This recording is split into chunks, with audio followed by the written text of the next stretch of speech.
on Virginia Legends podcast, I have Coach Byron Thweatt, who was a coach at Virginia State, led them to a winning record in his only year as a head coach.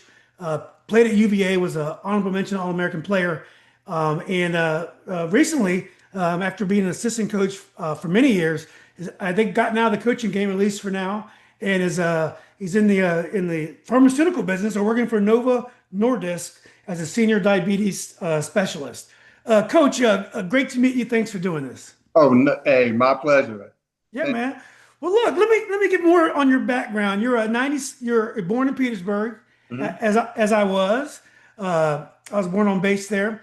You were a 96 Matoaca graduate. Is that right, Coach? Yes, nice. UVA 2001 grad. You played in 3 bowl games at UVA, which is incredible. That's a lot for a UVA grad, I believe. You were a linebacker. I think you played in 47 games, 2-time captain. As I mentioned, honorable mention All-American. You played 5 games for the Tennessee Titans in 2001. Got into coaching. You were a graduate assistant at UVA. Won a national championship as an assistant coach for Mike London at University of Richmond. I mentioned before you were a head coach at Virginia State, where my dad went to college. But you've been an assistant at UVA, University of Richmond, JMU, Marshall, and ECU. Coach, did I get most of that right? Yes, yes. Oh, cool. All right. Well, look, first of all, I want to talk about getting out of coaching. You picked an interesting time. You're up here in Brambleton. I live in Lansdowne, so we live close to each other. You got out of coaching at a time where the money is really coming in, hmm and you're in the pharmaceutical business, or you'll be able to explain more of what you do. Is this an interesting time to be in business and not in coaching? Are you happy with that decision? I've never been more happier in my life, to be honest. Yeah. That grind of coaching, it's a real grind. And as long as you stay in coaching, you're going to continue to move your family all over the country. And it was a decision that I made to spend more time with my family. I have 3 daughters. And when COVID hit, I was working at ECU. I was a special teams coordinator, outside linebacker coach there. And when COVID hit, and we're working from home, we're logging on our computers or say 8 o'clock in the morning, and we were done every day around 4 o'clock. And we were doing recruiting virtually, we were doing game planning, we were doing all that stuff. But we were logging on at 8, we were done at 4. And I noticed that I had 3 girls running around that has 3 different personalities that I had no clue who they were. And the more time I got to spend with them during COVID, I realized at that time I missed so much of their lives. Being on the road, recruiting, games. When you're coaching, you don't leave you get in the office when they sleep. When you get home, they're asleep. So you only really get to see them, during the season if you have a home game. And if it's an early home game, a 12 o'clock kickoff or a mid-afternoon kickoff, I might be able to have dinner with them. But if it's a late kickoff, I don't see them again. So it's one of those situations where I made a decision to say, hey, it's time, right? And I realized my oldest daughter, she went to 5 different elementary schools. What type of life is that for a kid? You know what I mean? So Yeah. I decided it was time for me to just, put that whistle away and find something else to do. What was it hard? Your identity was wrapped up in being a linebacker and then a linebacker coach, football coach for so many years. Was it hard to change your identity? Because that's a long time in the game. Yeah, it's a long time, and it was welcome because when you say change your identity, I was a father, of course, but I missed so much. I missed their games. I missed their soccer games. My daughter's playing basketball. I missed her games. I was never there. My wife had to be dad and mom. And for me to get that time back to be with my kids, to be there for them and support them, it meant so much to me because, as a coach, you're mentoring young men and you're supporting young men and you're, diving into their lives. And I was missing out on my own family's lives. And it didn't set well with me. And I didn't realize that until COVID hit. Right. Is the work, has it gotten harder? So by the time you quit in 2000, moved on in 2020, Was it different than 2007? Are coaches working harder than ever now? And over time, it just gotten worse? Or did you find it was always a grind like It that? was always a grind, Mhm. but the recruiting aspect of it changed a little bit, with the portal and different things like that was coming about. I mean, you were constantly on your phone a little bit more than you were usual. And then I got out of it right when NLI was starting to really, start to take off. And that's a different animal right there. And you see, I don't know if you see a lot of coaches now, they're stepping away from it. They're getting out of it because it's not the same anymore. It's a business more than it is, recruiting student athletes where the education was important. Now that money is a big deal now, and that changes everything. Yeah. Does it, I know you're not a jealous type person, but does it make you jealous that you would have probably made $200,000 a year in first year of college now? And, these kids are making more than me and you were making working our butts off. How does that sit with you? It doesn't sit right with a lot of us former athletes, but it's well deserved for these current athletes Yeah. because they're leaving college. And the NFL, I mean, it's very slim that you're going to make it to the NFL. Yeah. And to leave college with a degree and have a bank account with money stored away to set your life up, that's completely different than someone who grinds and they graduate and then you have to start from scratch. Yeah. They have a nest egg now. You know what I mean? Yeah. So if they do it right, if they manage it right and they do it the right way, they can set themselves off to have a successful, career after, football. So yeah, we're all a little jealous, but it's rightfully deserved for those student athletes. Yeah. It's that's well said. It's interesting also. There's a lot of these academies that are basically online schools and you're practicing football half the day or basketball half the day. And I usually advise against these things. It's because even if you, especially in basketball, even if you're a great player, it is still so hard to make Division One. Football is, of course, is much easier. You don't have the foreign players in football, and if you're big, you're big and fast. You're big and fast. They can't really take that away from you. I used to advise against those kind of things because you're missing a prom. You're missing all the things that we grew up with that were so special. You at Matoaca, me at Robinson here in Fairfax, all the things that we still have memories of. You miss, but the money is so good now. When it's hard for me to tell people not to do these kind of things, just because of all that's at stake. How do you feel about that? Definitely, it is. I mean, and you can't tell a kid that. I mean, I used to like balk at this, when kids hop in the portal, to try to go to a bigger school. It's like when you're committed, I always felt like you're committed and you should be 4 to 5 years at that school, earn a degree at that school, play for that school. But now it's a little different. Kids, if things are not going their way and the adversity stacks up against them, they're like, hey, I'm going to hop in the portal and I'm going to go somewhere else. And these schools are giving these kids money to go. So if I was in that situation, I look back at, don't get me wrong, in Virginia, I wasn't going anywhere. I loved it there and I had so much success while I was there. I wouldn't have left, but I ain't gonna say that. Maybe my 5th year, because I was registered as a graduate student. If another school might have threw money my way, who's to say that I might not have left UVA? I don't know. I mean, the things, it's just different now. Yeah. Does that teach kids the wrong lesson? Look, even if you go 4 years and do a graduate degree other places, that makes sense. But some of these kids, if you look at a basketball roster, which I'm more familiar with, you'll see kids on their fourth or fifth school, and it's not even rare. I went to a George Mason game 2 years ago, and almost every kid was at least on their third school on George Mason, and they were good. It's not like they were bad.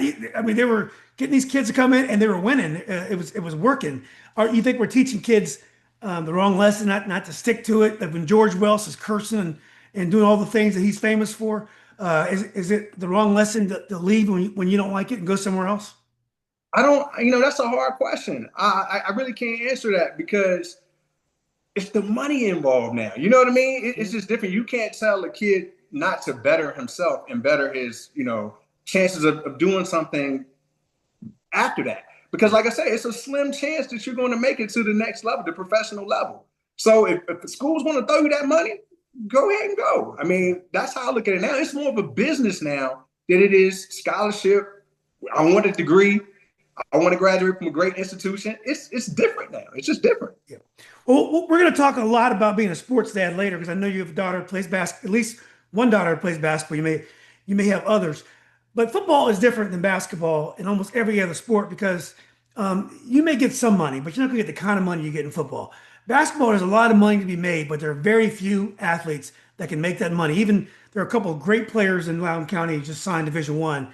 I doubt they'll make that kind of money in college, even though they're fortunate to be playing Division One basketball, and those schools are fortunate to have them as well. Football is a different beast, I think. Do you agree that maybe these conversations are different for basketball or non-revenue types of sports? Yeah, I think so too. And it's of course it's more opportunity for football because the rosters are so much bigger. Bigger, You know what I mean? Bigger roster, and basketball. I mean, it's a special. You have to have a special skill set to be very, very good in basketball. You know what I mean? yeah. And when you have a big roster, think about the NFL. You're going to carry 7 linebackers on a team, so you have more opportunity and more chances to make that type of money in football just because the rosters are big. Yeah. Do you think you would have been one of those guys to worry about a social media profile? Because that's actually, especially for non-revenue type sports, that's actually probably a more certain income stream if you're good at it. Is that something you think you would have engaged in? Oh, definitely. Oh, definitely. If the TikToks and Instagrams and all that stuff was out when we were playing, I would have definitely marketed myself to be to make some of that money. Definitely. Yeah. Yeah.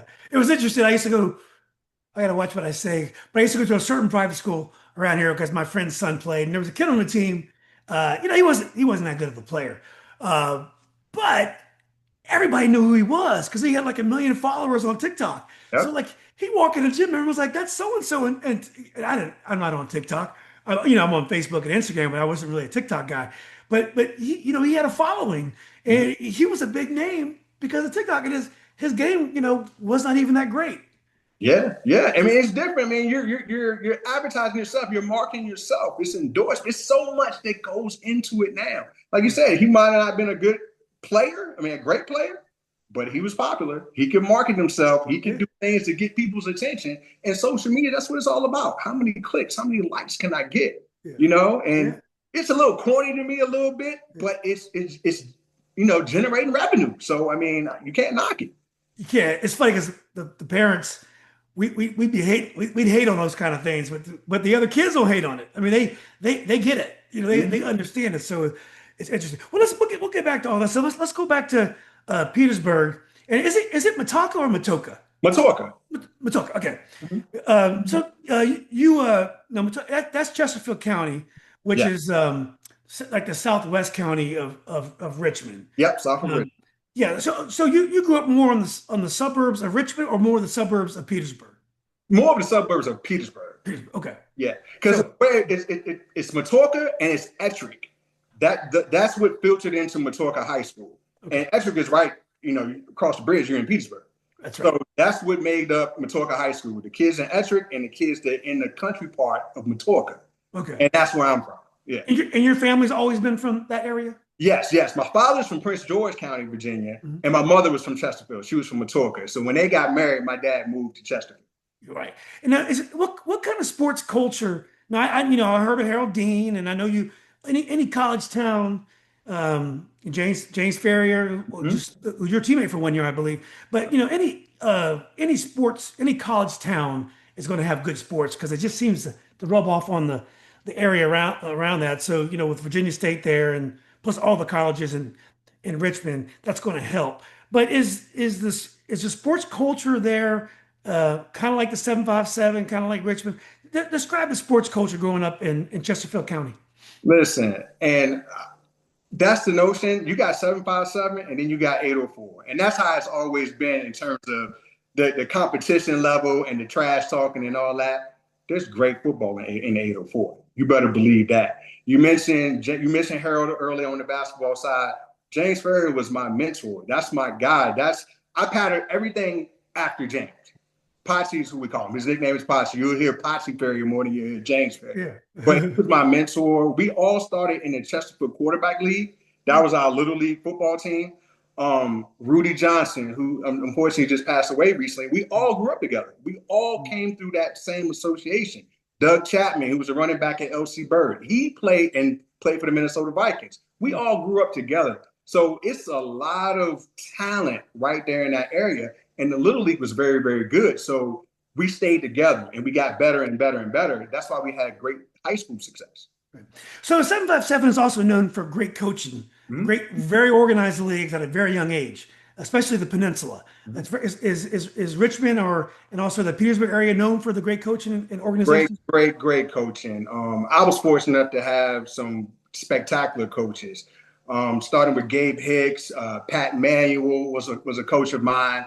And he coached me and Patsy. The coaching there is really, really good. And you think about the Richmond area, you had Coach McPhee, who's a Huguenot, who's a legend, who has all those different wins. I mean, it was a mecca. David Terrell. You think about all these players that came out of this area. I mean, it was a gold mine for talent, and other schools to come in and recruit. So it's a hotbed. Yeah. Was your family into sports? They were very supportive. And this is kind of funny. My dad is one of 13, and he grew up on a farm. So he was always, taught the hard work and being in the fields and working. My mom is the one that got me into football. I look at pictures when I was young, I always had a football in my hand. And I was like, why did I always have a football? And my dad was like, because your mother gave it to you. And my mother was the one that encouraged me to play football. And then my dad was totally against it until he saw how good I was. Then he was like, oh, we might have something here. And then he got on board and supported. Yeah. Would he have been an athletic type of guy if it wasn't for his commitments to the farm and the family? When you're young and you look at your father as your hero, my dad never played football. But taking me and my brother out in the yard, and he used to throw the ball to us, he had a cannon. Wow. If he had that opportunity to do it, he could have been something. Yeah. Well, my dad was the same way. He never played anything, but it's because it was a different time. He had to work, and he was more thinking about other things where, we had the luxury, the gift of being able to play. So when did you know that you could play? When were you know you're a little bit different than the other kids? Probably like 80 years old. Oh, so we were really young. Yeah, when I was young, it came easy to me. At that time I was a chubby little fat kid. So I played offensive guard and I played linebacker. But I could tell at the size I was bigger than the other kids, but I was faster than the other kids too. So I noticed a little bit, early that I'm pretty good at this. And again, I'm going to keep talking about James Farrior. He's a couple years older than me, but he was like that guy I wanted to be like. So I watched how good he was, and we're very similar body type. You know what I mean? And he was taking off, and he was getting a lot of notes. Then I started seeing that I was getting the same type of attention. Yeah. Were there guys on TV that you modeled after as well? Oh my God! Listen, I've been a linebacker fanatic ever since I was little. So the Mike Singletaries, the Lawrence Taylors, the Carl Banks. I mean, Carl Mecklenburg at Denver. Like, I used to watch linebacker play from 8 years old up. I wanted to be a linebacker. Right. And were you picky about whether it's a 3-4, you're one of the inside backs or you're outside? Did it matter to you what type of linebacker you're going to be? It's crazy because growing up, even in high school, I didn't play linebacker. Me or James Farrior, we didn't play linebacker. We played a stand-up hybrid defensive end type. So right now, if you think about Devon Millers and the people like that in the NFL that really took off as a rush type edge guy, that's what we played in high school. But when we were recruited to UVA, they moved us inside.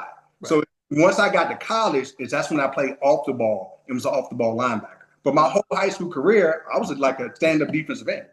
Now, is that normal? Because in high school, you need that pass rush. You really want to force to run. And then your athleticism that enables you to play on the outside, they want that on the inside as well in college. So is that kind of a normal, it's like a shortstop in high school going to center field or wherever in baseball? Yeah, I mean, and it's also, based off your athletic ability as well. Yeah. So because we were big and we were fast, we could run with number 3 vertical down the middle of the field. So you could move us inside because we were so athletic that we could play inside, outside. We were very versatile players. And it's also depending on your scheme. If you're a 3-4 scheme or you're a 4-3 scheme. At UVA, we're a 4-3 scheme, so we moved, to the inside off the ball linebacker. Who was your favorite pro team growing up? Probably the Chicago Bears. Chicago Bears. Okay. Yeah, Chicago. So you were able to enjoy the Super Bowl, or were you too young for that one? No, I was there. You remember those little electric football games that they vibrate? Yeah. My parents bought me the Chicago Bears Patriots Super Bowl. So I had that. So I was around for that. I was a young kid, but I was there. Those things never work very well either. I had them. I love them. But you sit there and after it breaks, you use your finger and you try to Definitely. yeah, get the vibrate. So let's talk about going to Matoaca. Mhm. Is I know they're good in football these days. Mhm. So how about in the, I guess you've been early to mid 90s. Did you guys have a football reputation then as well? Yeah, see, and it was different then because, the population and everything changed. So when we were in high school, we were double A. Right. So we were not in the central district. We were in the south side district. So the district we were in was Nottoway County, Greenville. Greensville, Yeah. Parkview. Yeah. That's the district that we were in. Yeah. And then we would play a couple central district teams. So we would play Dinwiddie. We would play Thomas Dale. And we would beat those teams. Like those teams would not play us because we had so much talent. You know what I mean? So, and I gotta be honest, I played my first year, I played as a true freshman. So like I played varsity my entire career. And I backed up, James. And then when James left, I took over after him. So we went to the state championship my freshman year.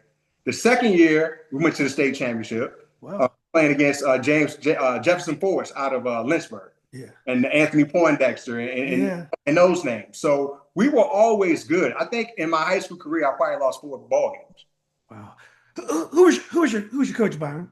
My coach started out as Gabe Hicks, who passed away, a while ago, and then Pat Manning. Pat Manning was my coach. That's right. You mentioned both of them. Mm-hmm. Were their coaching styles similar? So after Coach Hicks moved on, did things stay the same for you there? Oh, it stayed the exact same because Coach Manuel coached under Coach Hicks. So when Right. Coach Hicks got ill and stepped away from coaching, Pat Manuel took over his job, and we kept the same systems in place. And then the offensive coordinator was a guy by the name of Bill Mountainjoy. So he was the OC, and we ran a West Coast offense way back then. Like we were ahead of our time. You know what I mean? And then once the talent around us got better and we had more and more skill players, I think my junior year we moved to a wing T type offense. Yeah, there's some nights I'll go to random football games out here in Loudoun County, and it's just amazing the precision and the sophistication of the passing game. So I'm at least 10 years older. I'm 10 years older than you, and it was the wing T. There were some very conservative type of offenses when I was in school. And there were some teams that had a passing game, but everyone could run the ball. Everyone wanted to try to control the ball. But it is something else how the game's gotten so sophisticated over the last 10, 15 years. Oh, definitely. Like right now, I mean, it's like fast break basketball on the turf. You know That's what I right. mean? You got all the zone read elements, the quick throws, throwing it out, to the receivers in space, let them make a move and get vertical and get yards like that. A lot of times now the passing game is just an extension of the run game, man. With all the bubble screens and the hit screens and stuff like that, that's basically the run game, man. That's right. Did you play offense also? Yeah, I was a tailback.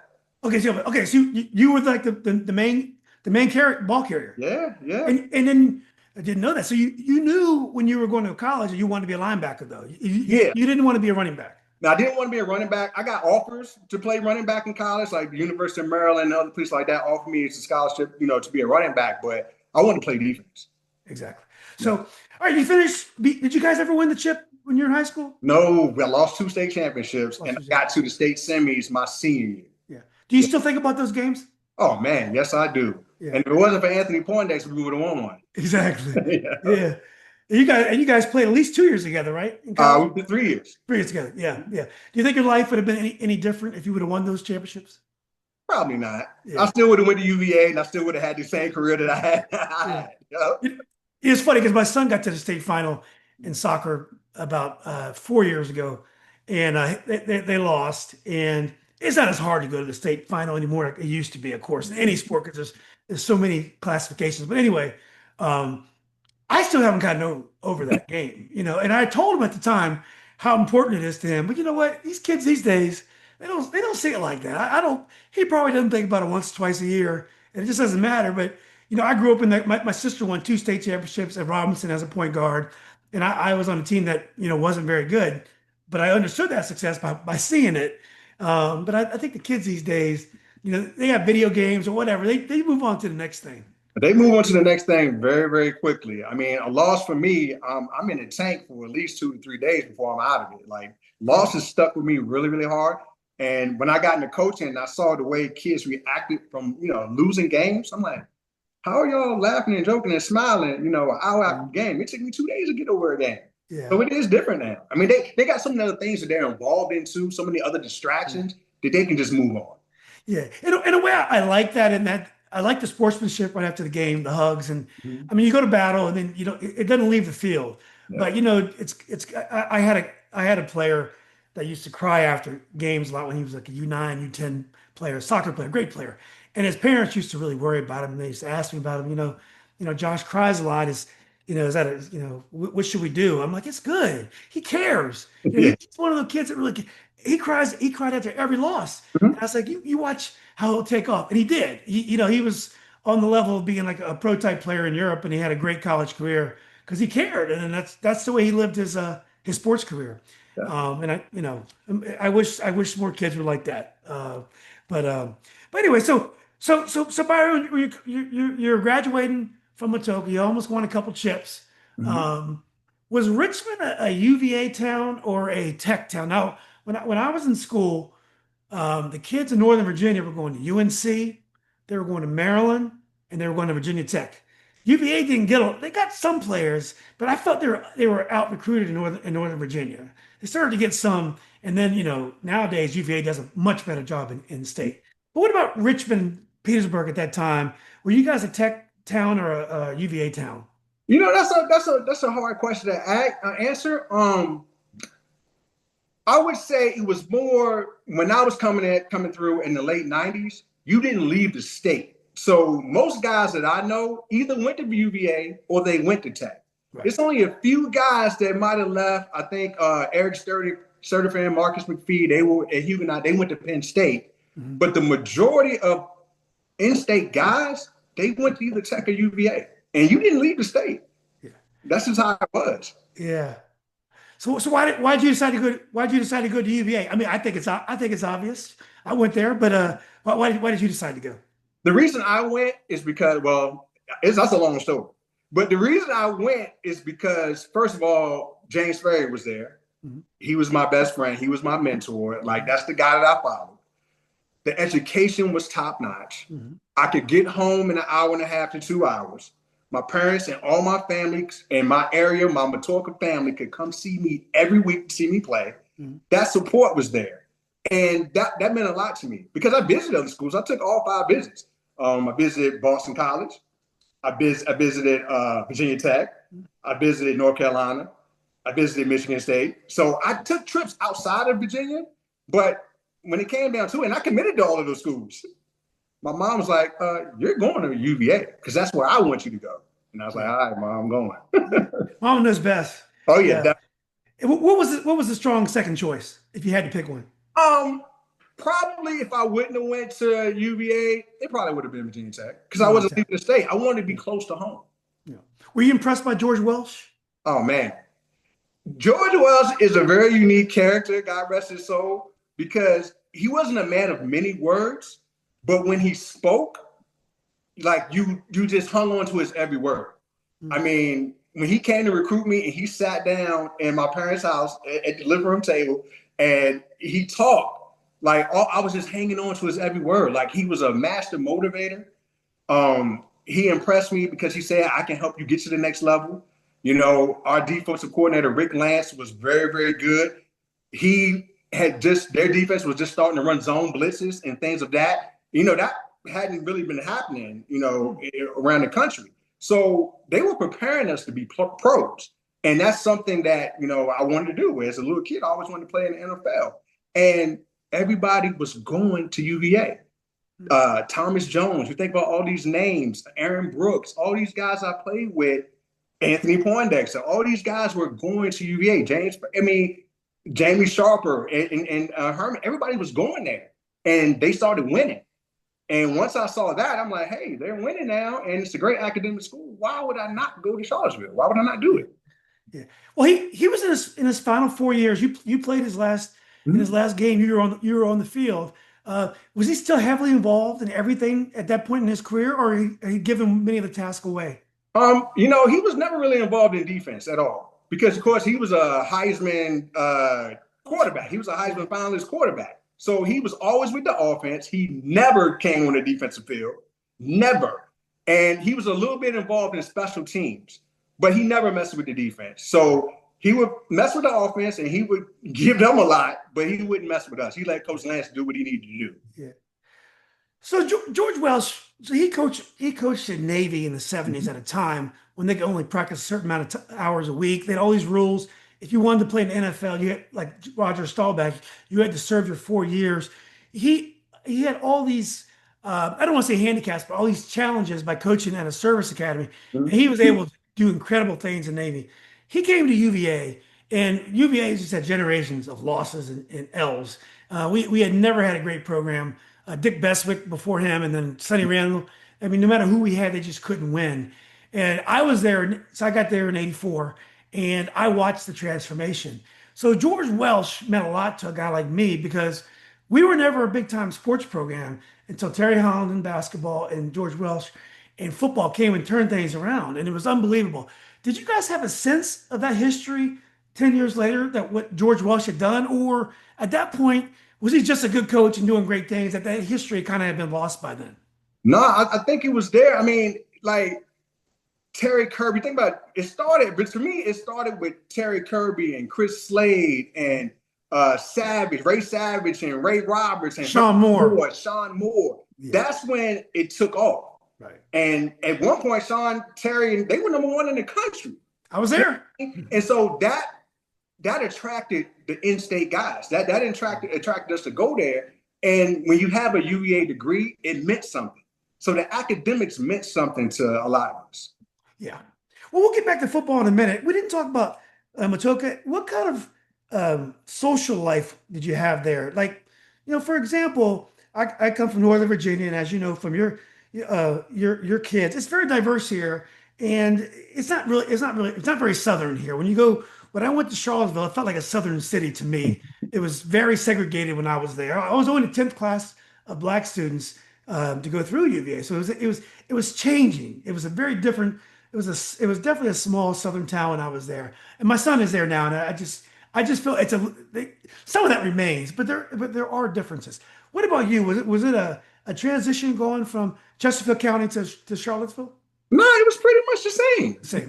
It's a small college town, very rural, I mean, it felt the same to me. I mean, it's probably why, it attracted me so much because it felt like home. Right. You know what I mean? It was a small town, but like I said, we had started winning. So the support was there. And, as an alum, you go back and you look at the different coaches throughout the years, and you used to see towards the end of, maybe Coach Grove, towards the end of Coach London's, career, people were gone. When you lose up there, they don't come to the games. No. When I was there, my 5 years, I can't remember a game not being packed. You know what I mean? And it's because of the success that we were having. When you win, they come. When you lose, they dwindle away. Yeah, you definitely picked the right time to do it. And you also contributed to the success. How about racial tensions in Matoaca compared to UVA? Did you grow up with tension? Did you have a lot of white friends? Is it something you thought about? And was there a difference when you came to UVA? I didn't think about it. At my high school, it was like maybe 672 students at that time. And we were all one. Like, we all played Little League together. And that's the thing about it. We all played sports together when we were little. And so we just kept those teams. We stuck together, year after year after year, whether it's basketball, track, football. We all stuck together. I never saw it. And then when I got to Charlottesville, I never saw it. Right. Like the events that happened, a few years back with the marches and all, we never saw that type of stuff while we were there. It was kind of baffling to me. People would say that, Charlottesville is so racist and this and that. And maybe because I was an athlete, maybe because I was, treated a different way, but I never saw it. Yeah, I do think in some regard, athletes have a little bit of freedom and a little bit of acceptance. It's just even when I was at UVA, for example, there was very little interracial dating when I was at UVA. Mm-hmm. You would not see it. It was very rare when I was there, except for the athletes. They could do what they want. And there were some fraternity houses that we could not go in back then. Oh. Athletes You back then, if you were a UVA, if you played for the team, you either wore a gray sweatshirt with a little UVA, like a faded UVA here, or you wore a white T-shirt with a little faded UVA. That gets you in anywhere you wanted to go. Oh yeah. It was like they can get into the club, and it was always a little different for athletes because you guys are on stage, and I think it's just a different perception when you're playing for the university. That's just the way it is. Yeah, it is because think about it. When you're winning, you're creating revenue for the school. Everyone's loving you, supporting you, and cheering you on. So you kind of do get that VIP treatment, sort of say. You got the Black American Express card. I got that green one where I gotta pay it all every month. So, but what dorm were you in first year? My first year I was in Dunglison, so right across from the stadium. It's no longer there. No, it's still there. It's still there. That's the one that's still there. Yep, Dunglison, Courtney, and I believe Fitzhugh might still be there. Yeah. Tuttle is gone. Yeah, I think there's only two or three, as you said. Yeah. Was your roommate a football player? Yeah. My roommate was a safety his name was Travis Blunt. He was a safety from Syracuse, New York, as a matter of fact. Right. But you had a suite of non-football players, right? So you had a variety in the suite, or was it all football players in the suite? In our room, it was just me and him, and the rest were just what we call regular students that were in. Right. So 3 rooms, 4 rooms, and me and him were roommates, and we had other people that were in the suite with us. Were you ever jealous? But us always set it up that we were together, so you always room with another player. Right. Yeah, that makes sense because you don't want someone partying at 3 o'clock in the morning, and you got to be out. Did you ever get jealous of the freedom regular students had to goof off and misbehave when you guys? I mean, look, you guys blew off some steam as well, but you had a schedule where you had to kind of be about business at least most of the time.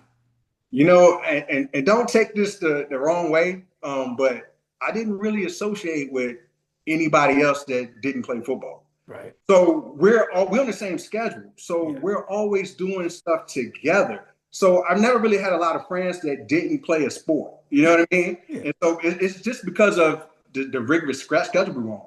We had to lift weights. We had to go to class. We had study hall. We had meetings. We had film. We didn't have a lot of time, especially during the season, to do anything else. So I never really got a chance to be jealous of what they were doing because, like you said, we did get a chance to blow off steam. But when we did it together. Right. Yeah. Right. Was it? How about the academic adjustment? Did you adjust well to UVA? Yeah, I think my high school prepared me for that. And then of course my mom's an educator, my grandmother was an educator. So when I graduated from Matoaca High School, I had like a 3.7 GPA. So it was one of those situations where academics was never a problem for me. Right. So when I got to UVA, granted, we both know UVA is a tough school, but I was somewhat prepared for that. And then, you always have the pieces in place for the support for athletes. So it was one of the things, that study hall was serious and it was mandatory. Right. You know what I mean? And the only way you can get out of study hall is if your GPA had to be a certain GPA to get out of study hall. So your first 2 years, you're in study hall. After that, it was on a need basis. Exactly. And then you redshirted your first year. Is that correct? Yes, redshirted my first year. Was that a good decision? Best decision. And they tried to take my red shirt like maybe 5 games into the season, but I was behind 2 first-round picks. So Jamie Sharper and James Farrior, those were the 2. I'm like, why am I going to try to play now when these are pro guys? So when they left, I started every game. I started every game of my UVA career. So it was a very, very smart decision for me to redshirt, get bigger, get stronger, get accustomed to the schedule. And, that's how I had my success. Was it hard not being on the field? Very, very, very, very hard. I think the most difficult thing was freshmen don't dress for every game. Coach Welsh set it up, depending on how you practice that week, did you make the dress team. And I made the dress team a lot, but when I didn't, I would go home. If they had an away game during my redshirt year, I would come home, see my parents or whatever, and enjoy that time. And I can get back in the car and just come on back to school. Yeah. So it worked out really well for me. I took my laundry home a lot. Yeah. One thing I did a lot, and I know my kids would think this is so corny, but my first year of college, I would come home sometimes and go to the high school football game. I miss that. And kids these days, if you say you're doing that, like, why would you want to go to a high school game anymore? But I used to love that. And I guess that's one of the reasons why I do the podcast is I love the high school and college sports.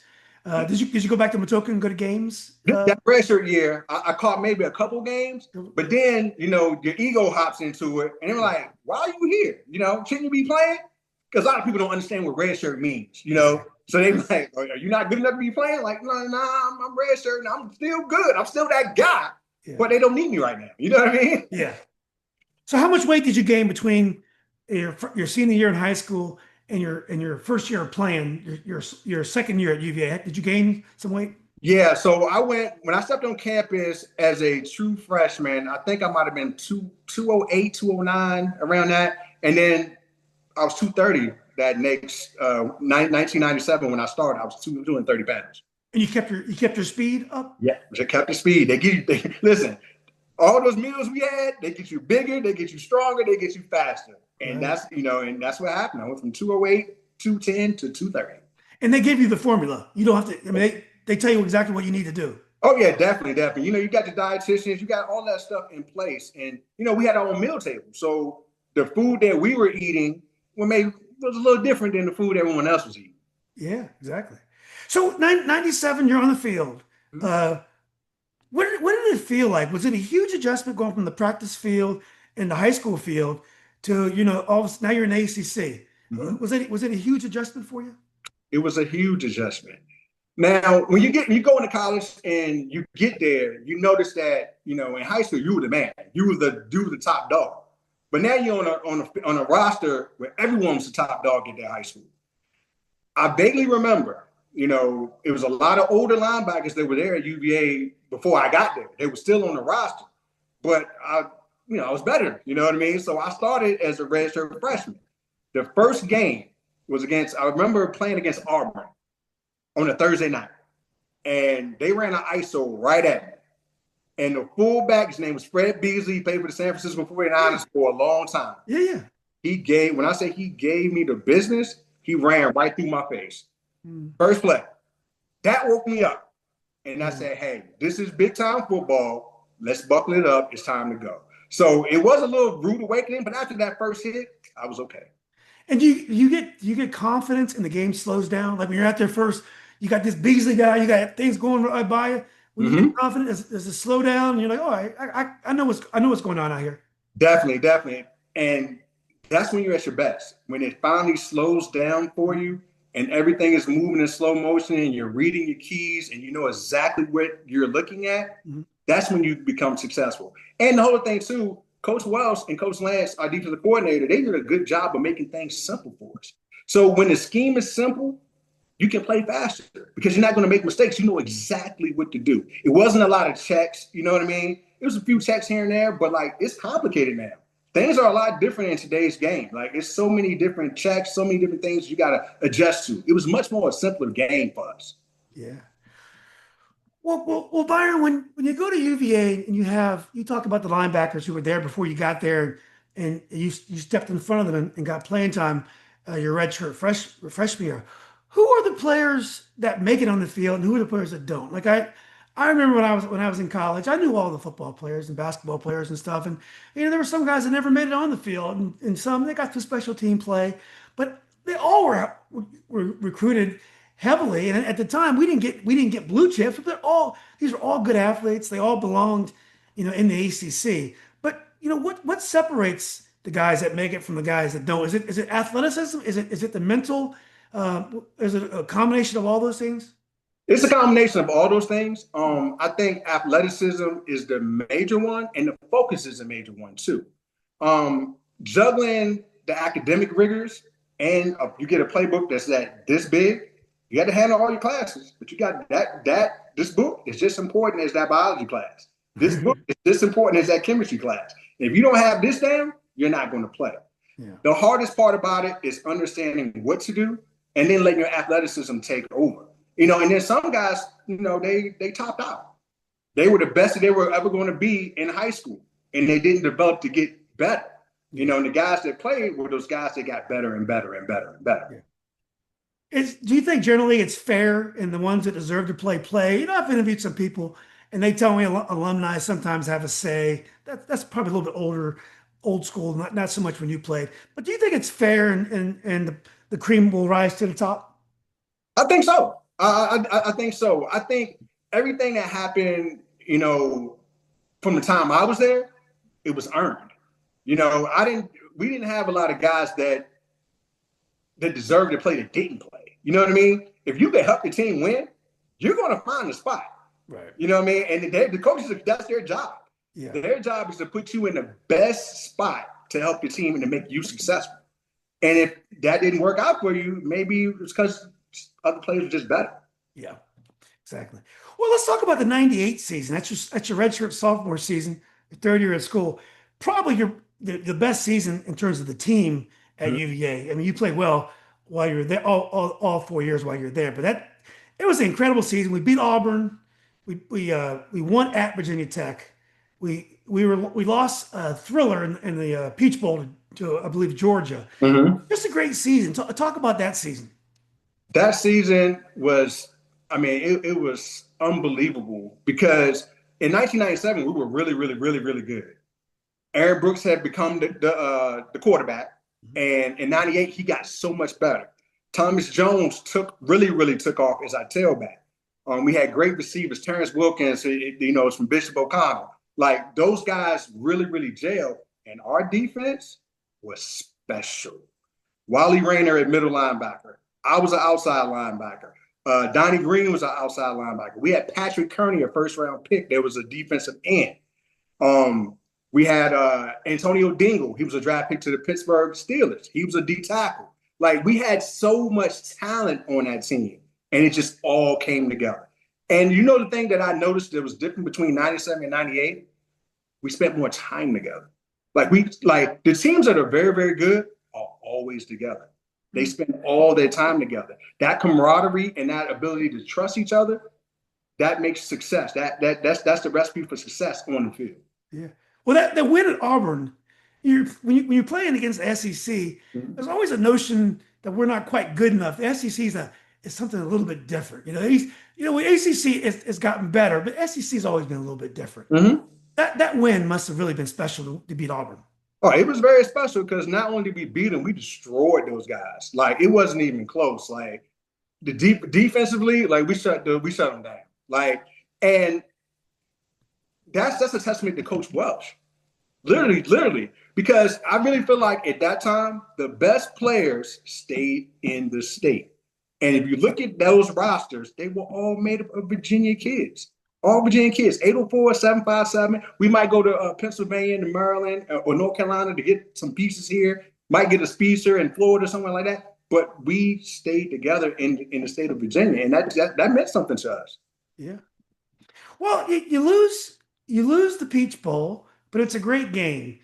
Do those stick to you like the state championships in high school football, or is a bowl game more of a spectacle? It's a good trip. You're just trying to play as well as you can, but it's not really a championship, is it? Or is it the same type of hurt that you have from losing the state championship?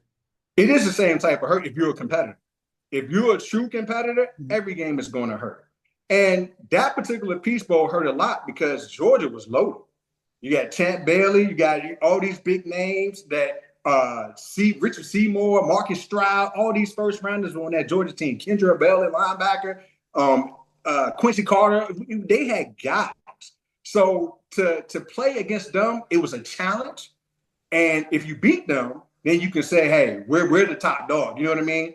And it just was great. Now they got the college football playoffs, which is even better. Yeah. I wish they would have had that type of stuff back then when we were playing. Right. But the bowl games meant a lot to us. Yeah, it meant a lot. And that would have been cool to beat another SEC team. Definitely. That'd have been another feather in your cap. Well, let's go to '99. That was a great year because you won at BYU, which is not easy to do. It might be a little altitude there, but they're always good. And you beat Georgia Tech. They were number 7 in the country when you beat them. So talk about your redshirt junior year. My redshirt junior year, it was a good year. It wasn't good as '98. And I'm not going to try to throw nobody under the bus, but we didn't have our quarterback. Aaron had graduated. He was gone. We got a good quarterback. You got a shot. Right. We had a guy, Dan Ellis. He was a younger guy that, they were developing. And if you don't remember, that was the year, that was the Ronald Curry debacle that year. Ronald Curry was supposed to come to UVA. That's right. and it didn't work out. He got a chance to go to North Carolina to play football and basketball. Yeah. So losing him was a big thing.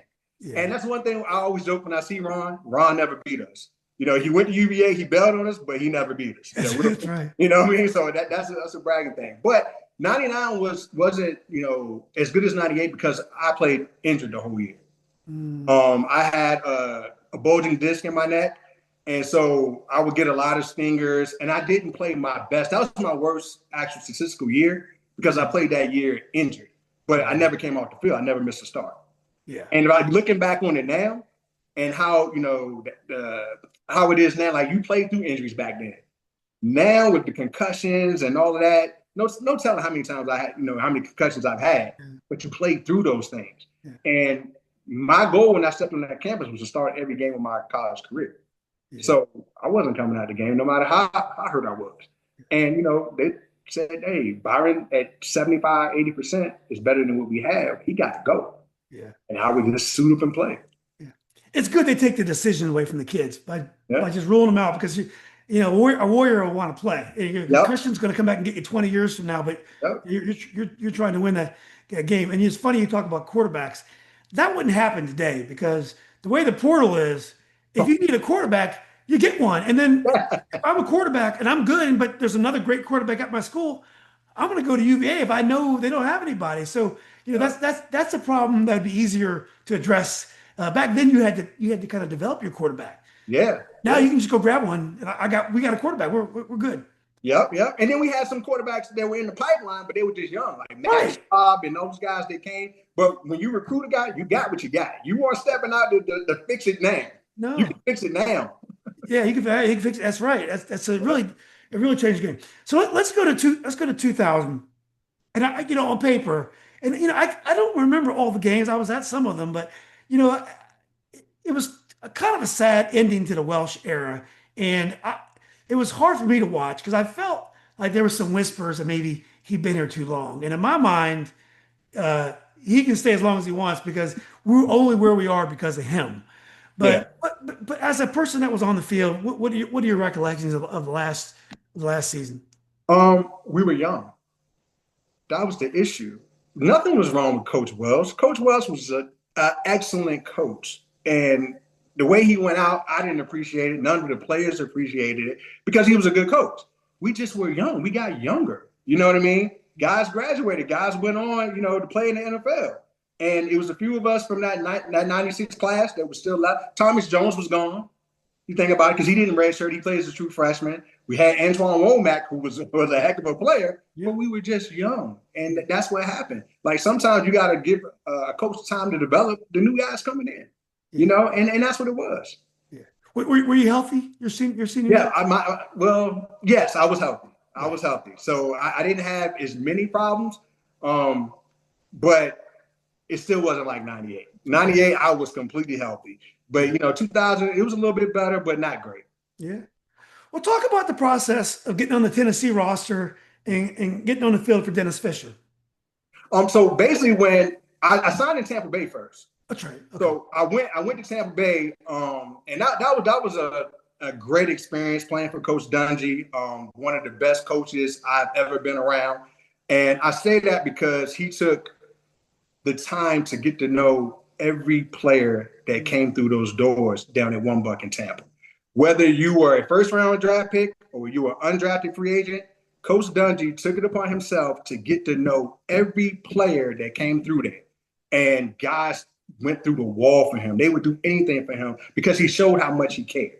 And so that was a great experience. Rondé Barber was down there. I had teammates down there. Charles Kirby was down there. So I had that support being there. But the last cut, they put me on the practice squad. So I was on the practice squad. And that was a great experience because I'm down there in the same room with Derrick Brooks, Shelton Quarles, Jamie Duncan, Warren Sapp is there, Simeon Rice, John Lynch. I mean, I'm around Pro Bowlers. And to learn from those guys, that really helped. And when it was time to leave, I mean, because when you're on the practice squad, you can get signed to the active roster. Anybody can sign you. And then I went to Tennessee. Tennessee they had a need at linebacker. And then that's how I got to Tennessee. And so what was that experience? Oh, did I interrupt you? I'm sorry. Oh, no, you're good. You're good. But like, and that's the difference between, like I was talking earlier about schemes. So down there in the Tampa 2 defense, I was an undersized will linebacker. Me and Derek Brooks are the exact same size. We're undersized will linebackers. That's weak side out. That's weak side outside linebacker. Yeah, weak side linebacker. Yep. And so when I went to Tennessee, Tennessee ran like a 46 defense where you had to have bigger linebackers. And so I moved from will linebacker to Sam linebacker, being over the tight end, playing over the tight end, and I was undersized. So when I left Tampa, I was around 225, 230. When I got to Tennessee, I had to put on weight. I was like 245 pounds. Wow. And the 46 is what your Bears played, though, right? Yeah. Well, you used to see it on TV, right? It might not fit your game, but you knew a lot about the 40. Now, it sounds like Tony Dungy is the authentic, caring guy that we see on TV. What was Dennis Fisher like? He looks like a NASCAR driver, but as a guy who played for him, what's he like? Great guy, great coach, great motivator, very intense personality. But he was the standoff guy too. He let his coaches coach. Like he let his coordinators run everything, and he was, had his hand in everything. But he was a great motivator. You know what I mean? And then we had some players down there. Steve McNair, God rest his soul. Eddie George, Frank Wycheck. Think about local Virginia guys. Aaron Kinney, who was from Patrick Henry Ashland, was on that team. We had some Samari Rowe, Blaine Bishop. We had some really, really good guys. And they actually was at the Music City Miracle. That play was a year before I got there. So Tennessee was winning. You know what I mean? And then when I got there, like I learned how to. I was fortunate to be around two teams that were very, very good. Right. Yeah. So, what are some things that people don't understand about the NFL? So you're in there 5 games. It's the highest level of football, obviously, in the world. But what is it that we don't understand about playing in the NFL, making the NFL? What are some of the things that you can never get if you don't really go out there and do it yourself? And you just think about this when we were just talking about the high school level. You got elite talent all over the country. You get to high school, everybody's good, right? You go to college, everybody's still good. But the cream of the cream de la creme, that 1% gets a chance to go to the next level in the NFL. So now you're on the field with all NFL talent. So you got to take this in perspective. You can't make mistakes. Because if you make mistakes, they got somebody they're going to put in right now, and you're gone. So you got to be on your P's and Q's every single day. Because if you're not, you will be replaced. And I don't think people understand that type of pressure that's there. Because, it's not like if you sign a scholarship, you're on a scholarship for 4 years. They can only get rid of you because of academic trouble, or you do something, to get yourself locked up or something crazy like that. That's the only way they can get rid of you. And NFL, they don't like what you're doing, you're gone. You get cut you. Your butt's out the door. So you always got to be on point. You always got to have your A game ready to go. And if you're slipping, Byron, he ain't practicing. Let's get somebody else. Just like that. Yeah. Well, you did a shift in Berlin, which I think sounds really cool. Yep. I've never been there. I always wanted to go. Was that a meaningful experience going to Berlin? It was a meaningful experience for the culture in terms of we were all over Europe. I was in Berlin. We played in Frankfurt, played in Scotland, played in Barcelona. It was a really, really good time. I went over there because I was allocated over there, but NFL Europe at that time was like it's a developmental league. So when I got to the league, I was a special teams player. I played special teams. I had Pro Bowlers in front of me, And so when I went over there, you're over there getting tape so other teams can see you to try to sign you. So you're over there, that pressure's over there because you're trying to come back and make a roster. Right. But here's the bad part about it. You play a full season. And then once that season's over, you come to training camp. So your body does not get a chance to recover. You're playing 2 seasons in a row. Yeah. So that was tough for a lot of guys because that's when a lot of guys, their bodies succumb to injuries and stuff like that. And then your chances of making it become slim to none. I think that's one of the things the WNBA is struggling with. You got players, they play in the spring for college, Then the WNBA season starts, and some of them go over to Europe and play the winter season, and they never really get a chance to rest. So that's just it's a grind. And it's just tough on people. Did you ever think about the CFL? Yeah, I did. I did think about the CFL, and I actually had a contract to go to Toronto to play for the Argonauts. Mhm. But I just decided I had played in the NFL for a little bit. I wanted the NFL really, really bad. And then my body, I couldn't take it anymore. Remember I was telling you in '99, I had the pinched nerve and all that. I just had disc replacement surgery here in July. Mm. So I was playing injured all of this time. Yeah. And I'm 47 now, and I had to have that surgery. So my body was shot. Yeah. It's funny. It's not funny. It's interesting that I don't know if you know Willie Pyle. Willie played at Virginia Tech. Yeah. Oh Yeah. I mean, he's a great guy. He had the same thing. He had a vertebrae or something that happened to him at Tech. Mm-hmm. He never really able to outrun that thing. It really hurt his career. Teams knew about it. He went to the CFL. I think he played several years there. I think he did well, but that injury really impacted his whole career. That one little injury that he could never really outrun. Yep. I guess it takes a little bit of luck to make. Yeah, it takes a lot of luck, man. And if you're fortunate enough to not get injured, like I've had 6 knee surgeries. I've had a torn back. Like I said, I had those 3 disc replaced. I've broken all of my fingers. You know what I mean? Yeah. So it's a rough physical game. And if you're fortunate enough to make it through without any injuries, you can have a good career if you're good enough. Yeah. But a lot of guys' careers are cut short because of injury. Yeah. Were you excited to come back to UVA as a grad student and to get into coaching? Yeah, I really, really was. And I'm gonna give you a quick story real quick. Sure. Because I went back to Matoaca High School first, and I taught and I coached football there. Oh, cool. And Mike Groh, Coach Groh was the coach at that time. Mm-hmm. Mike Groh was recruiting a receiver at Matoaca by the name of Chris Bird, who ultimately went to UVA. Mm-hmm. So I was taking Chris up to UVA to see the campus and to go to games and stuff like that. And Mike said, "Hey, do you ever think about, college coaching?" And I said, I would love to do that, but I knew what type of grind it was then. And my girlfriend at the time, who eventually became my wife, she encouraged me to get into college coaching because she knew how much I love ball. And Anthony Poindexter was on staff there. Mm-hmm. And he went to Coach Groh, and he told Coach Groh, Byron wants to get into coaching. And he was like, "Are you sure he wants to get into coaching?" He was like, "Ned, he's chomping at the bit. He's ready." Coach Groh made my life miserable because his philosophy was this, and this is a good philosophy. Good players don't necessarily correlate to being good football coaches. Because you know how to do something doesn't mean that you can teach another player to do the same thing that you were doing. So coaching is teaching. If you're not a good teacher, you're not going to be a good coach. And some people can go out there and just do it, but they can't teach you to do it. So he made life for me miserable.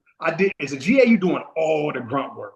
We're not saying grunt work, you're breaking down the film, you're drawing the cards, you're picking up recruits from the airport, you're picking up his laundry, you're doing all the stuff, that you don't want to do. You're thinking to yourself, I played in the NFL, why am I doing all this stuff? But he did it to test me because he knew what type of grind. And if you're not dedicated to do those things, you're not going to survive in coaching. Yeah. And he made it difficult for me, and it paid off for me because I became successful as a coach. Yeah. What kind of coaches Al Groh? I know you didn't play for him, but you saw you're on his staff. Mm-hmm. How would you describe his style? One of the smartest guys I've ever been around. Coach Groh knows. I learned so much football under him. His mind is ridiculous. And because I played in a 4-3 while I was at UVA, he was a 3-4 guy. So I got to learn different defenses and different schemes and how to coach those things. And he's very, very meticulous. He taught me how to coach. He taught me how to teach. You got to go A, B, C, D. You can't go A to E. You have to teach every technique, every step. Everything is important. And that's what I learned. And that's how I was able to, to put that into my coaching style. Yeah. I was watching a 30 for 30 special, Two Bills. Did you ever see it with the? Yeah. Yeah. And there's that time when Belichick went to Cleveland, didn't quite work out. A lot of it was because the team moved to Baltimore or vice versa, whatever. But anyway, he came back to Parcells' staff, Mhm. And he said he kept outgrow a defense coordinator. He said defense is fine. He Yep. found another role for Belichick, and I'm like, wow, that says a lot about Al Grove because Belichick he built those defenses in the '80s. Oh, definitely, definitely. I Yeah, mean, listen, I got to be. I give all the praise to Coach Grove for my development as a coach and the things and the lessons that he taught me. He's an amazing guy. A lot of people give him a bad rap, think he's arrogant and all that type of stuff. He's not. He is a player's coach, and the players that play for him, they love him unconditionally. He's a great guy. yeah, that's great. Well, then you joined Mike London's Mhm. staff at University of Richmond, and London he coached. That's right, he was at UVA like several years ago, like Mhm. or so. What was, and you guys had great success. You won a national title. What's he like as a coach? Players coach. Players coach. That's the one word I can describe. He's a players coach. He's more like Coach Dungy than anybody else I've ever been around. In terms of he wanted to know your family. He wanted to know everything about you. And he took the time to learn every player. Where you're on scholarship, you're a walk-on, it doesn't matter. He treated everybody the same. And he's a master motivator. Guys wanted to play for him. And I enjoyed it because as a GA, I worked directly under him. So I actually started out coaching D-line first. Hmm. So I coached D-line for a number of years. The whole time I was at University of Richmond, I coached D-line for maybe 5 or 6 years before I moved to linebackers. And he taught me everything I know about defensive line play. Right. So he's a great guy. We keep in touch to this day. He's at William and Mary now, He's isn't a he? good woman, Mary. Yep. Yeah, he's done great. So happy for him. Well, you end up going back home to Ettrick to, as my dad would say, high upon the Appomattox. And you coach at State, Uh-huh. and you had a winning record. Your first year, you did great.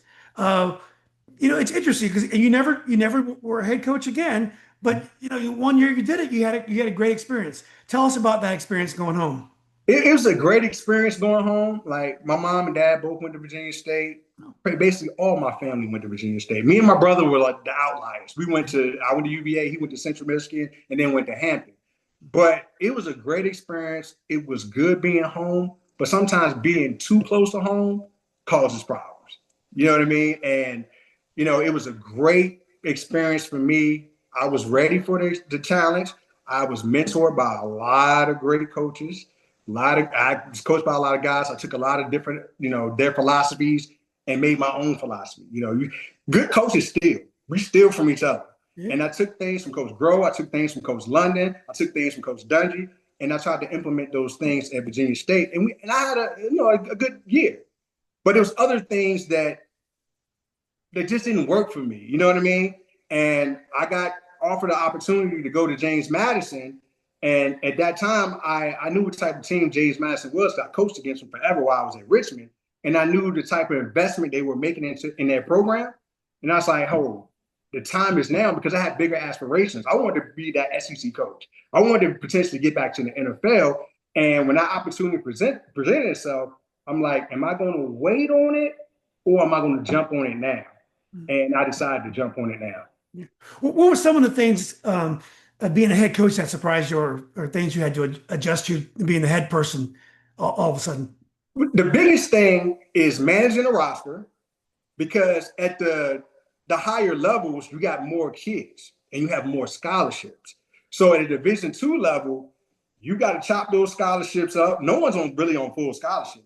You had to put together packages. So they got financial aid and part scholarship to give them, a package that's good and reasonable for them, their parents to pay for. That was a big thing. But then at Richmond and all these different other schools, I didn't have to worry about equipment. I didn't have to worry about scheduling. I didn't have to do all that type of stuff. I didn't have to worry about a budget. When you're the head coach at a smaller D2 school, everything comes through you. And it's a lot to be on your plate. I only had 5 full-time coaches. Hmm. There are more positions than that, right? So when I was at Virginia State, I was the head football coach. I was a defensive coordinator. I was a special teams coordinator. And I was a linebacker coach. Yeah. That's a lot to juggle. It's a lot of juggle. Yeah. With your perspective at being at Virginia State, what have you thought about all the successful athletes that have gone to coach at black schools? It kind of started with Dion, at least this round, but then Eddie George, you got Michael Vick, You got who's the guy at Delaware State? Can't think of his name. Jackson. Yeah, it's really added some energy to HBCUs. Yeah. What's been your opinion of that exit, not exodus, but that the entry of all those athletes into the Virginia State HBCU coaching ranks? I'm going to say this.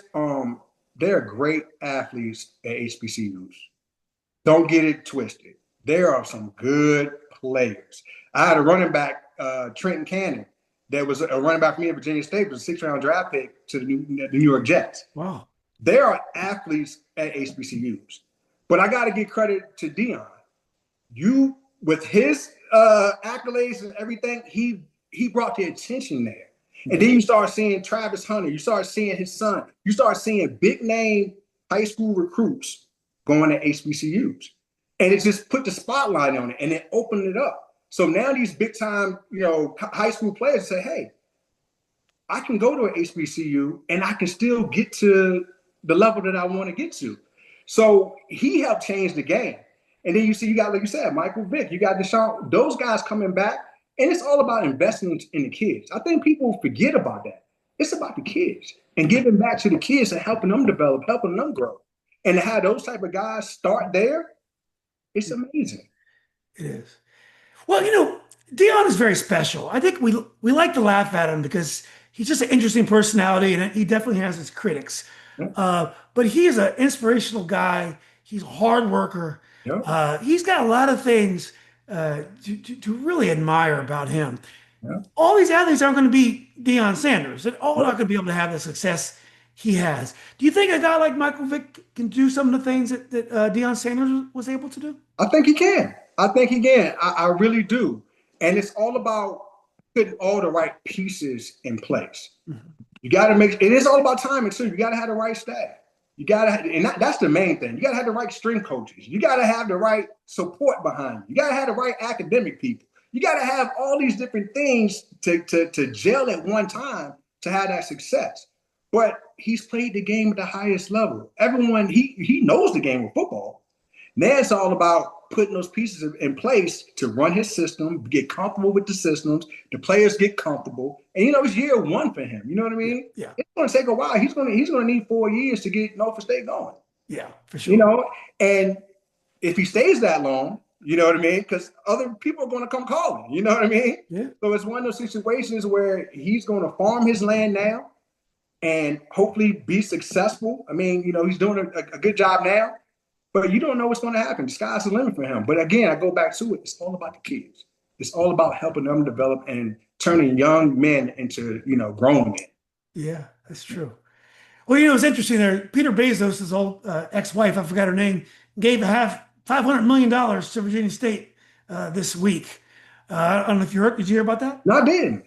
Gave $500 million. She's giving a lot of black schools a lot of money, which is great because her husband seems to be giving everything away the other way. But it's nice to see this, or ex-husband, I should say. And I wonder whether that's going to give the resources to coaches as well. I don't know whether it stays in the academic world, but hopefully coaches will have more than 4 or 5 assistants because that's a lot for football. We'll talk a little bit about the rest of your journey and what led you. We touched on this at the start, but you spent 3 years at JMU. You're quickly at Marshall, and then you went to ECU for a couple years. Talk about the rest of your journey that led you to come into pharmaceuticals. Again, like I said, I kept moving.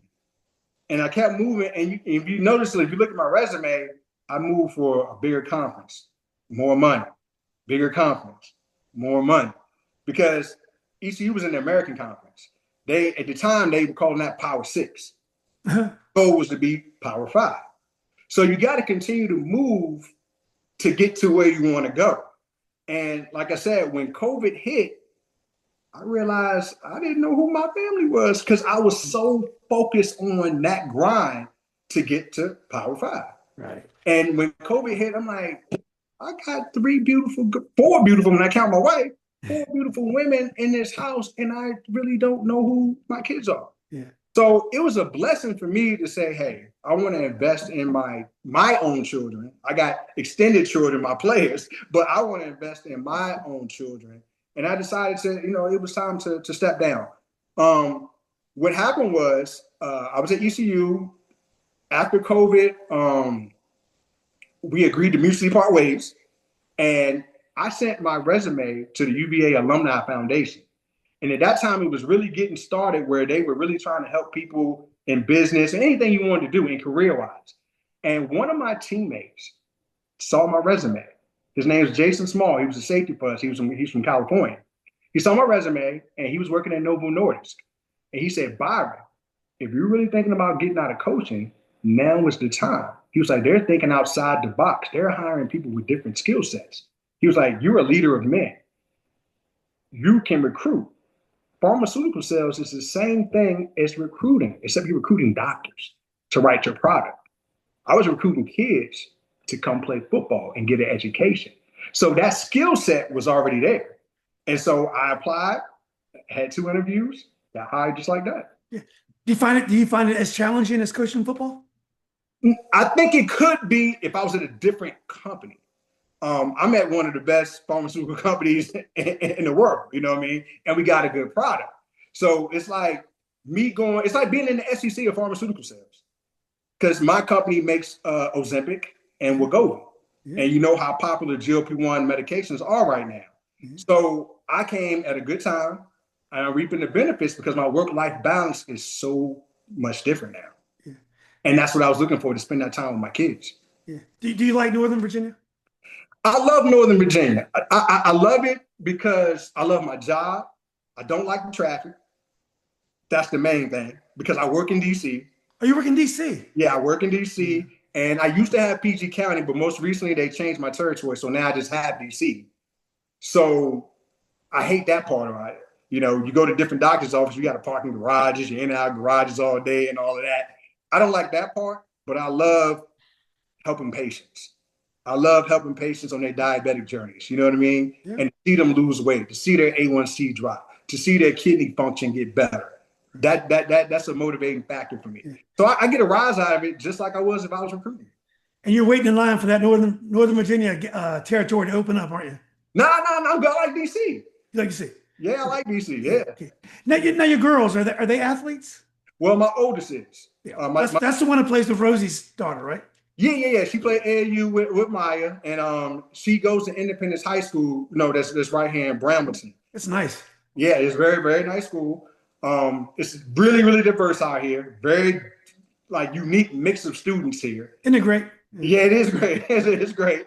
My other 2 daughters, they don't do anything. They don't play. But Brianna, she's a point guard. What kind of sports dad are you? So now I think Rosie, I heard when her daughter misses a foul shot, she might not eat that night. I mean, Rosie runs a tight ship at that house. What about you? What kind of sports dad are you? I was that way at first. And here's the issue. Me and my daughter, we butt heads a lot. And the reason we butt heads a lot, because she's just like me, very, very competitive. But I push a little too hard sometimes because I got that football background, and I treat her like a defensive tackle. I treat her like a linebacker. And sometimes she wants dad and not coach. And I struggled with that a little bit in the beginning. And now I had to worry about, I'm her dad. I'm not her coach. I'm her dad. So she needs my love and support more than she needs me. Why are you doing this? X, Y, Z. You know, she needs that love. Right. And so we butted heads at first, but now I think I found that balance. And how does your wife treat her? What kind of sports mom is your wife? Oh, my wife, she loves it. You know, my wife is from Queens, New York. So she went to Christ the King High School in Kenny Anderson, New York. So, you know, that's a basketball mecca. You know what I mean? So she's been in sports her entire life. So it's a good balance. And what are your other girls into? What are their hobbies? Oh man, my youngest, Braylon, she just turned 13 on the 25th. She's an artist. And my middle daughter, Bryce, she will be 15 in November. She's the diva. Oh. So my son was a soccer player, and I hate to say this, but I was a crazy sports dad. I don't know what happens to you when your kids are playing sports. And you know, I was really intense. I had to take pictures during his games, otherwise the whole thing would stress me out. So my middle child was a really good athlete. She's at James Madison now. But she was a gymnast and stuff, and a competitive cheerleader, but she ended up not really sticking with it. But my youngest is in theater, and she's very good. I mean, she's very good, but it's the same kind of stress that you get like for like gymnastics, 'cause you want them to do well and stuff. But then they practice and practice, and then they perform, and then Mhm. it's over, and they don't perform again until like next like 4 months later. It's really weird. As a sports dad, you always got competition that you're going at. You're Yep, excited. We got them next week. We got Woodgrove. We got whatever schools. yep, But later they'll do a play. We'll do Grease, and then you're off until Footloose. And boy, it's really hard to really get into it. yep. But in a way, maybe it's good. I can unwind a little bit. Yeah, no question. Because Brianna, my oldest, she did marching band this year. Oh, cool. Year. And here in Bremerton, that Independence High School, they take it very, very seriously. And me being an athlete, I'm athlete. I couldn't understand that the marching band was taking it that serious, how serious they are about it, and their practices and their competitions, because they actually won the state championship there. Oh, awesome. So Congratulations. I struggle with that a little bit because while marching band is going on, they got basketball workouts. Yeah. He's missing some basketball workouts. Yeah. And I'm like, why are you missing basketball? Yeah. I mean, to do marching band. But I got to be there to support. Have you met Mickey Thompson yet? Somebody Stonebridge? Yeah. No, yeah. Yeah. Yeah, I've known him for a long time. Yeah. Okay. Yeah. Yeah. He's at Independence now, right? Is he really? He's the offensive coordinator this year. He came out of retirement to run the offense at Independence. I didn't know that. I know him from when he was over at Stonebridge. I didn't even know because here's the thing. I don't go to football games. Yeah. Yeah. He's such a good guy. Yeah. And he runs a single wing. Oh yeah. And he brought up to Independence. I was watching him online. I've interviewed him a few times. He's a very bright guy. Awesome guy. But he bought the single wing to Independence, and they moved up to the highest classification. In the Prince William, they got some athletes down there, Yeah. but they're doing good. I think they beat Gainesville last night, which is a huge win for them. Yeah. Yeah. So Mickey's assistant coach for many years is the head coach at Independence. Okay. And yeah, when he was at Stonebridge, he really wanted his sons to take over for him because his sons were his coordinators. Mhm. But like you, they have corporate sales jobs and stuff, and they're like, Dad, I don't have time to coach high school. I can be your coordinator, but I can't be the head coach. So Mickey stepped down, and I don't know if you know Cedric Golston's the head coach at Stonebridge, and they are killing it this year. Oh yeah. But Mickey came back, and he's just doing the offense. He ain't got to deal with parents or equipment like you were talking about before. Just run the offense. So it's been great. Well, look, Byron, I really enjoyed this, man. I'm gonna give you one more question. Is there anything else you want to accomplish? Or do you see yourself as just being a kind of a corporate animal for the rest of your career? Or you have other goals or things you want to do? You know what? I'm happy now. Mhm. I enjoy the time that I have with my kids, but I ain't gonna lie, I miss Saturday. I miss practice. I miss being around the guys. I miss the games more than ever. When my daughters are gone and they graduated from Independence High School and they move on, I might that bug might come back. Yeah. It might, and if it does, you might see me volunteering at a high school or something here. Yeah. Because I love the game so much. It's meant so much to me, and who I am as a person, that this corporate life is great. I love it. But coaching might be there in the future. Yeah, I mean, I go to random games on Friday night. I went to Woodgrove where Rosie's kids go. I'm on the sidelines taking photos. I love Friday night. Saturdays are good. I go to UVA games with my son Yeah. still, but I love being at a high school game on Fridays and watching the band, watching the cheerleaders, watching the coaches operate. I just love the whole experience of Friday night football. So I haven't played football in many years, and so I'm not qualified to coach. I tell myself one day I may coach basketball again, but Okay. even that's been many years. But look, we're neighbors. I live up in Lansdowne, so maybe at some point we can get a coffee or get a drink or something. I'll get your contact information. But I really appreciate it. I'm really thankful to Rosie for suggesting. She mentioned you a while ago, but Rosie, she's got so much going on sometimes that I can't keep track. So I'm glad that she brought it back up again. Yeah. And I got a chance to meet you. But your journey is unbelievable. It's easy to see why you've been so successful, and you're very humble about it, which is also refreshing. And I just wish you all success in your sales, and I know you're going to continue to do great things. Thank you so much. I appreciate you for having me on. I really enjoyed this. Yeah, it's been fun, man. I'm so glad I met you, and hopefully we can keep in touch. Oh, definitely, definitely. Thank you so much. Okay, Byron. Look, enjoy the rest of your weekend. All right, you too. All right, bye. Take care.